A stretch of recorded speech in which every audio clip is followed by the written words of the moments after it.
तो आइए मेरे प्यारे दोस्तों, मैं माँ बीड़ा वाली इंस्टीट्यूट में आपका बहुत बहुत स्वागत करता हूं। तो आज हम लोग पढ़ने वाले हैं दोस्तों दृष्टि पब्लिकेशन बुक का भौतिक विज्ञान। अभी पिछली कक्षा में हम लोगों ने दोस्तों न्यूटन के गति के नियम के बारे में जाना था। तो आज हम लोग जानेंगे दोस्तों संवेग, आवेग और उससे आगे। तो आइए दोस्तों पढ़ते हैं। तो आइए दोस्तों सबसे पहले जानेंगे संवेग, यानी कि दोस्तों संवेग किसे कहते हैं। तो किसी वस्तु के द्रव्यमान तथा वेग के गुणनफल को संवेग कहते हैं। यानी कि दोस्तों किसी भी वस्तु का द्रव्यमान का मतलब होता है दोस्तों कि भार तथा वेग के जो गुणनफल होता है दोस्तों उसी को कहते हैं संवेग। इसे दोस्तों संवेग को P से निरूपित करते हैं। यानी कि दोस्तों संवेग को तो बोलते हैं मोमेंटम, लेकिन दोस्तों इसको जब प्रदर्शित किया जाता है तो प्रदर्शित करते हैं दोस्तों P से। तो P बराबर हो जाएगा दोस्तों m यानी कि मास यानी कि द्रव्यमान इंटू v का मतलब हो जाएगा दोस्तों कि वेग। तो इसको लिख सकते हैं दोस्तों P बराबर m इंटू v। अगला है दोस्तों आवेग। किसी वस्तु पर आरोपित बल एवं वह समय अंतराल जिसमें वह बल वस्तु पर क्रियाशील रहा है के गुणनफल को आवेग कहते हैं। यानी कि दोस्तों किसी भी वस्तु पर वह आरोपित बल एवं वह समय अंतराल जिसमें बल वस्तु पर क्रिया कर रहा था उसी के गुणनफल को दोस्तों आवेग कहते हैं। यानी कि दोस्तों समय यानी कि जब तक बल उस वस्तु पर क्रिया कर रहा था उतना देर का समय, और आरोपित बल यानी कि बल कितना लग रहा था दोस्तों, उन दोनों के गुणनफल को ही कहते हैं आवेग। आवेग को दोस्तों कहते हैं इम्पल्स, लेकिन दोस्तों इसको निरूपित करते हैं जे से। तो जे बराबर हो जाएगा दोस्तों m इंटू v, या दोस्तों इसी को लिख सकते हैं जे बराबर f इंटू t। यानी कि दोस्तों f का मतलब हो जाएगा दोस्तों फोर्स यानी कि आरोपित बल, और t का मतलब हो जाएगा दोस्तों समय अंतराल। आइए दोस्तों कुछ उदाहरण है, उदाहरण के द्वारा समझते हैं। उदाहरण दोस्तों ऊंचाई से कूदना, तथा दूसरा उदाहरण है कि क्रिकेट की गेंद का कैच लेना। ऊंचाई से कूदने से हो जाएगा दोस्तों कि कूदते वक्त जितना हम लोगों ने बल लगाया है और उसी में दोस्तों गुणा कर देंगे कूदते वक्त ऊपर से नीचे आने में जो समय अंतराल लगा है उसी के गुणनफल को कहते हैं दोस्तों आवेग। या क्रिकेट की गेंद का कैच यानी कि दोस्तों क्रिकेट के गेंद को जब कैच लेते हैं तो कैच लेते समय थोड़ा हाथ को पीछे खींच लेते हैं, तो दोस्तों हाथ पीछे खींचते वक्त जो समय अंतराल है उसका और जो आरोपित बल हम लोग लगाकर गेंद को पकड़ रहे हैं उन दोनों के गुणनफल को ही कहते हैं दोस्तों आवेग। अगला है दोस्तों घर्षण बल। तो आइए दोस्तों इसको जानते हैं। ऐसा कार्यरत बल जो गति का विरोध करता है इस बल को घर्षण बल कहते हैं। यानी कि दोस्तों वह बल जो किसी वस्तु के गति का या किसी व्यक्ति के गति का विरोध करता हो उसी को बोलते हैं दोस्तों घर्षण बल। यानी कि दोस्तों चलने में हम लोगों को दिक्कत में डालता हो उसी को बोलते हैं दोस्तों घर्षण बल। यानी कि दोस्तों हम लोग किसी भी रोड पे जा रहे हैं और यहाँ हम लोग जा रहे हैं तो यहाँ जो नीचे यहाँ पर लग रहा है चलते वक्त जो लग रहा है दोस्तों इसी को बोलते हैं घर्षण बल। यानी कि पृथ्वी की तल पर और हमारे पैरों के नीचे जो बल लग रहा है उसी को बोलते हैं दोस्तों घर्षण बल।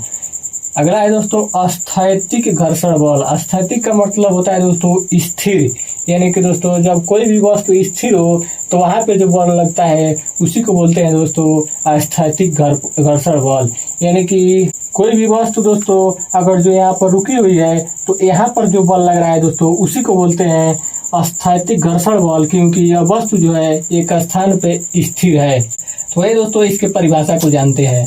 किसी सतह पर स्थिर अवस्था में रखी हुई वस्तु और उस सतह के मध्य लगने वाला घर्षण बल स्थैतिक घर्षण बल कहलाता है। दोस्तों जो मैंने पहले ही बताया वही बोल रहा है कि जो वस्तु अगर जो स्थिर अवस्था में कहीं पर रखी हुई है तो उसके नीचे जो स्थिर अवस्था में बल लग रहा है तो उसी को बोलते हैं दोस्तों स्थैतिक घर्षण बल। तो उम्मीद करता हूँ दोस्तों कि आपको जरूर समझ में आया होगा। अब आइए दोस्तों आगे पढ़ते हैं।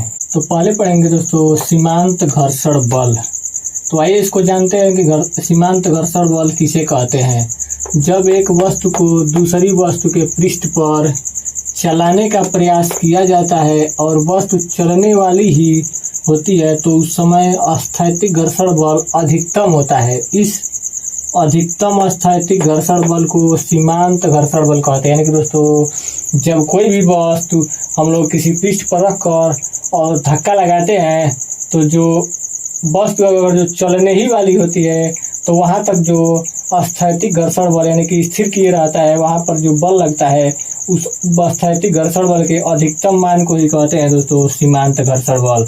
आइए दोस्तों यहाँ पर समझते हैं। मान लीजिए दोस्तों कि यह मेज और मेज पर रखा हुआ है दोस्तों एक लकड़ी का गुटका, और दोस्तों इधर से जब हम लोग फोर्स लगाते हैं यानी कि बल लगाते हैं तो लगाते एक ऐसा समय आएगा दोस्तों जब वस्तु यह आगे बढ़ने ही वाली होगी, यानी कि दोस्तों एक ऐसा समय आएगा बल लगाने के बाद कि अब वस्तु आगे बढ़ने ही वाली होगी, यानी कि वह अंतिम बिंदु होगा इस बल का। तो दोस्तों जो फिर यह वस्तु है वहां पर स्थैतिक घर्षण बल जो लग रहा है दोस्तों उसका अधिकतम मान, यानी कि दोस्तों जब वस्तु चलने ही वाली होगी तो वहां तक दोस्तों इसका अधिकतम मान लगेगा, उसके बाद नहीं लगेगा। तो उसके अधिक स्थैतिक घर्षण बल के अधिकतम मान को ही कहते हैं दोस्तों सीमांत घर्षण बल, यानी कि दोस्तों जब वस्तु एकदम चलने ही वाली होती है वहां तक के अधिकतम मान को, यानी कि स्थैतिक घर्षण बल के अधिकतम मान को ही कहते हैं सीमांत घर्षण बल। अगला है दोस्तों गतिज घर्षण। तो आइए दोस्तों इसको जानते हैं कि गतिज घर्षण किसे कहते हैं। तो जब गुटके में एक बार गति प्रारंभ हो जाती है तो तलों के बीच लगने वाला घर्षण बल घट जाता है तथा अब एक समान गति बनाए रखने के लिए कुछ कम बल F की आवश्यकता होती है। गति के दौरान तलों के बीच लगने वाले घर्षण बल को गतिज घर्षण बल कहते हैं। यानी कि दोस्तों आइए दोस्तों इसी पर इसको भी समझ लेते हैं।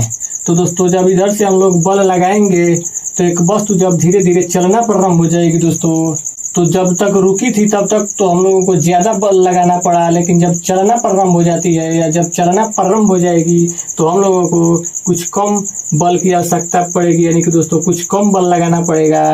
तो उसी के दौरान यानी कि गति के दौरान दोस्तों जो नीचे घर्षण बल लग रहा है, यानी कि गति के दौरान जब नीचे घर्षण बल लगेगा यहाँ पृष्ठ पे, तो उसी को बोलते हैं दोस्तों गतिज घर्षण बल, यानी कि गति के दौरान लगने वाले घर्षण बल को बोलते हैं गतिज घर्षण बल। तो उम्मीद करता हूँ दोस्तों कि आपको जरूर समझ में आया होगा। तो दोस्तों आज बस यहीं तक, फिर मिलते हैं अगले दिन ऐसे ही बेसिक क्लास के साथ। धन्यवाद।